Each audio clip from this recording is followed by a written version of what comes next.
Now that I have a child, it's like I'm not free anymore. It's like being stuck, but you have to deal with it, and you have to deal with it the best way you can, and you can't look at it like a downfall. You have to rise above at all times, no matter what anybody thinks about you, what anybody says about you.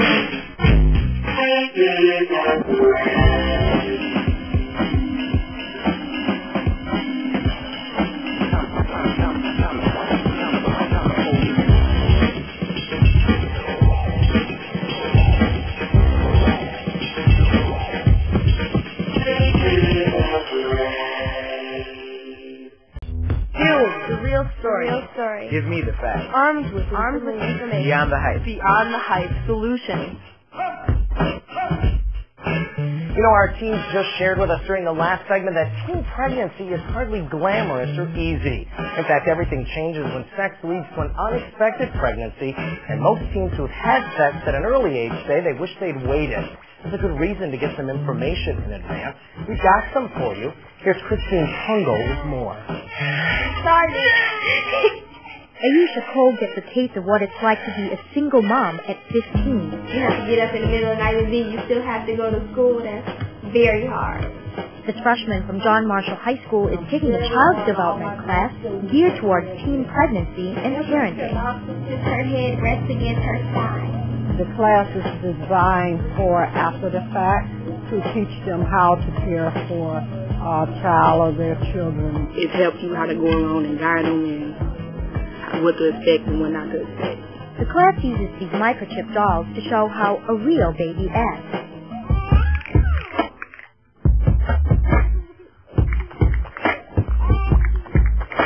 Well, after the feeding, the diaper changes, and making sure your baby's comfortable, at some point, don't you get into thinking that at 15, is this the choice you really want to make? It just made me not want to have kids anymore because they're hard to take care of. It's like there's no more anything anymore. Some teens choose a different path, like joining the National Best Friends and Diamond Girls programs, where they stress abstinence from alcohol, sex, and drugs.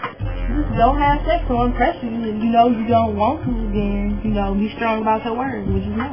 Others use skips to get their message of abstinence across to their peers, like these students from Milwaukee School Bus High School. They started the Teen Pregnancy Protection Program last October. Our main objective was to go to as many schools in this particular area to talk to kids about teen pregnancy. And the students practice what they preach. I've had experiences of my own with sex, and I wanted to tell other people that, sex is not all that it's cracked up to be.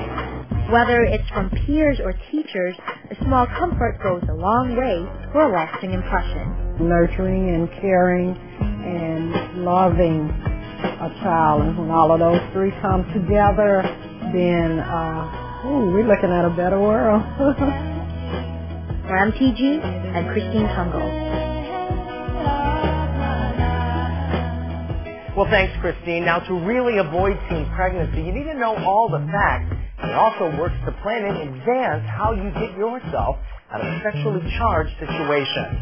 You can find out more from the experts and also from other teens by hopping on the web, logging on to teenpregnancy.org or CFOC.org, which stands for National Campaign for Our Children.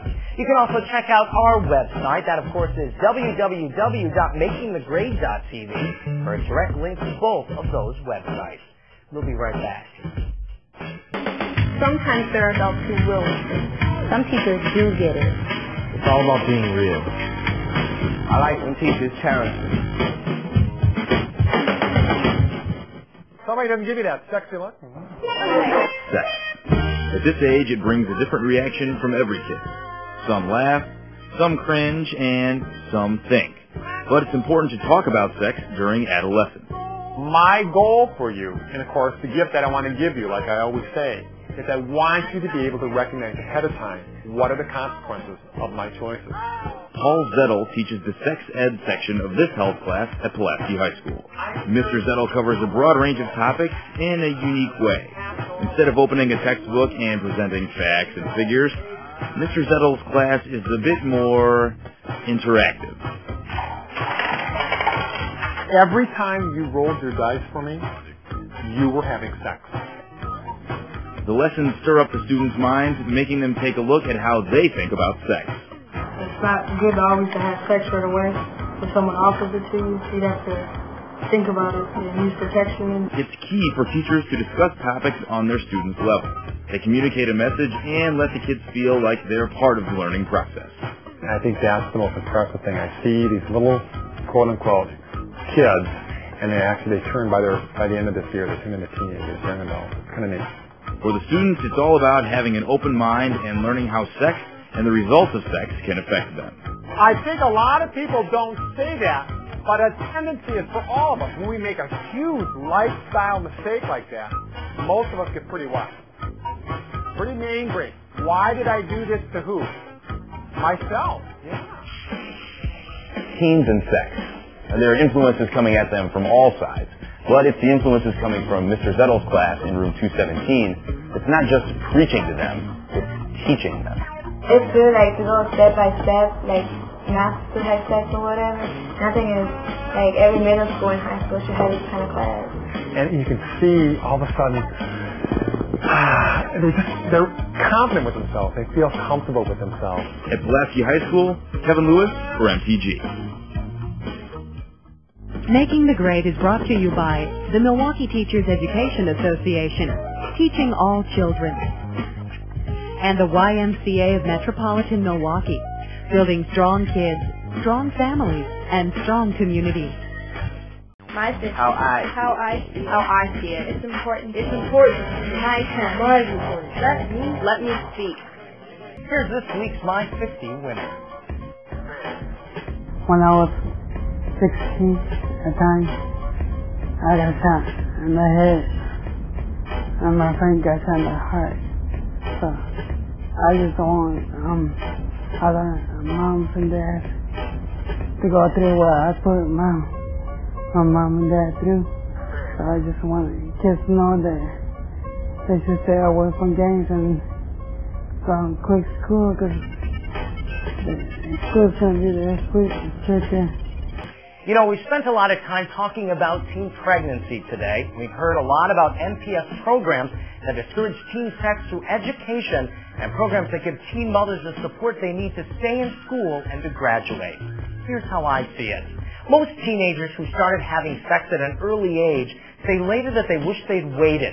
And fully 3 out of every 4 girls who've had sex do so because someone else, usually a boyfriend, wants them to. Now, to me, that says we need to get in there early and provide teens with the information, support, and even strategies they need to handle pressures related to sex. And the time to do that is before they make us grandparents. Now, teens are ready to hear about sex long before most adults think they are. They don't want to lecture, they don't want to be preached at, but they're ready to listen, and they need more than an isolated birds and bees talk. They need adults who are there for them, who are willing to provide ongoing information about sex, about birth control, and about abstinence, without jumping to the conclusion that that information is going to encourage them to have sex. I'm Don Hoffman. That's the way I see it. Join us next week right here at our normal time, 10:30 in the morning, for MTG.